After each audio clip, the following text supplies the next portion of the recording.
অনেক সময় দেখা যায় যে যারা বেশি পুজো পাঠ করে তারাই সবচেয়ে বেশি দুঃখী থাকে, অথচ একজন নাস্তিক ব্যক্তি যে ভগবানকে বিশ্বাস করে না, কখনো পুজো পাঠ করে না, সাধু সন্ন্যাসীদের সাথে মেলামেশা করে না, তারাই সবচেয়ে বেশি সুখী জীবনযাপন করে।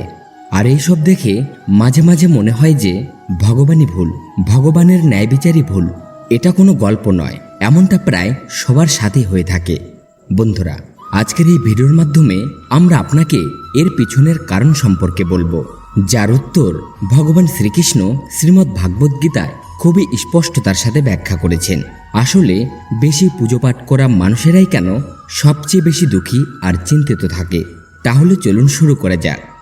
বন্ধুরা, কথাটি হলো দ্বাপর যুগকালের, যখন ভগবান শ্রীকৃষ্ণ ও অর্জুনের মধ্যে কথোপকথন চলছিল, তখন অর্জুন ভগবান শ্রীকৃষ্ণকে জিজ্ঞাসা করলেন, হে মাধব, যারা বেশি পুজো পাঠ করে তারাই সবচেয়ে বেশি দুঃখী থাকে, এর পেছনের কারণ কি?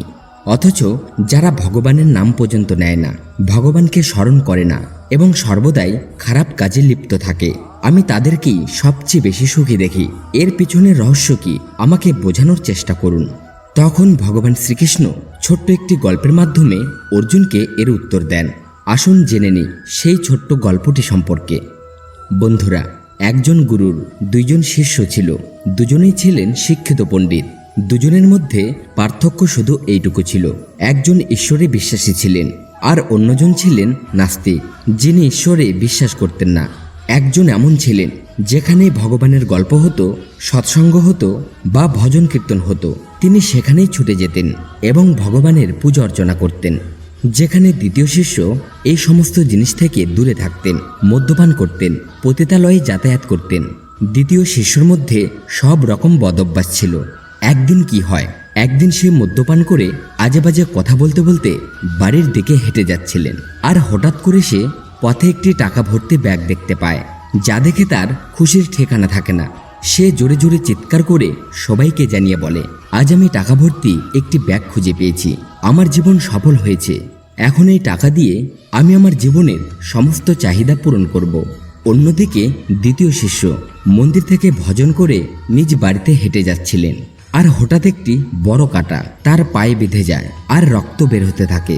ঠিক সেই সময়ে আরেক শিষ্য সেখানে পৌঁছে হাসতে হাসতে তাকে জিজ্ঞাসা করে, তুমি তো সেই ব্যক্তি যে সবসময় পুজো পাঠ করে, ভগবানের ভজন কীর্তন করে, কি দিয়েছে তোমার ভগবান তোমাকে? কিন্তু আমাকে দেখো, না তো আমি মন্দিরে যাই, না তো কোনো ভালো কাজ করি, আমার বাড়িতে ভগবানের কোনো মন্দিরও নেই, আমি আমার বাড়িতে কখনো সত্যনারায়ণ পূজাও করিনি, ভগবানের সামনে কখনো মাথা নত করিনি, তবু আমি কত সুখে আছি, ধনবান হয়েছি, আমার কোনো টাকার অভাব নেই, আমি সবচেয়ে সুখী জীবনযাপন করছি। ভালো শিষ্য তার কথায় বিরক্ত বোধ করলেন।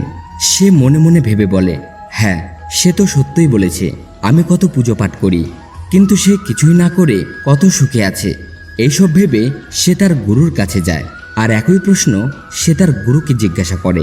গুরুজি হাসতে হাসতে বললেন, ভগবান যা করেন ভালোর জন্যই করেন, যার যেমন যোগ্যতা সেই অনুযায়ী ফলাফল দিয়ে থাকেন। তুমি কি এই প্রশ্নের উত্তর জানতে চাও? তাহলে শোনো, তোমার পায়ে কেন ভগবান কাঁটা বিঁধে দিয়েছে আর সে কেন টাকা ভর্তি ব্যাগ খুঁজে পেয়েছে? কারণ তুমি তোমার পূর্বজন্মে অনেক পাপ করেছিলে, তাই তোমার আজ মৃত্যু হতে চলেছিল। তুমি বেঁচে গিয়েছ কারণ তুমি মন্দিরে গিয়েছিলে, তুমি ভগবানের উপাসনা করেছিলে, এই একটাই কারণে তোমার মৃত্যু না হয়ে শুধু একটা কাঁটা বেঁধেছে। এখন তোমার বন্ধুর সম্পর্কে বলি। তোমার বন্ধু পূর্বজন্মে একজন সাধক ও মহাপুরুষ ছিলেন, তাই আজ তার ভাগ্য পরিবর্তন হতে চলেছে। তিনি কোটি টাকার সম্পত্তির মালিক হতে চলেছিলেন, কিন্তু এই জীবনে তিনি কোনো ভালো কাজ করেননি। অতএব তার পূর্বজন্মের ফল অনুসারে তিনি সামান্য অর্থ পেয়েছেন, যেখানে তিনি কোটি কোটি টাকার সম্পত্তির মালিক হতে চলেছিলেন। তাই ভগবানকে দোষারোপ করা বন্ধ করুন, নিজের বর্তমান সময়ের সদ্ব্যবহার করুন, ভবিষ্যতে আপনা থেকেই উন্নতি করবে। এইভাবে তার চোখ খুলে যায় এবং আবার তিনি পুজো পাঠ করা শুরু করলেন।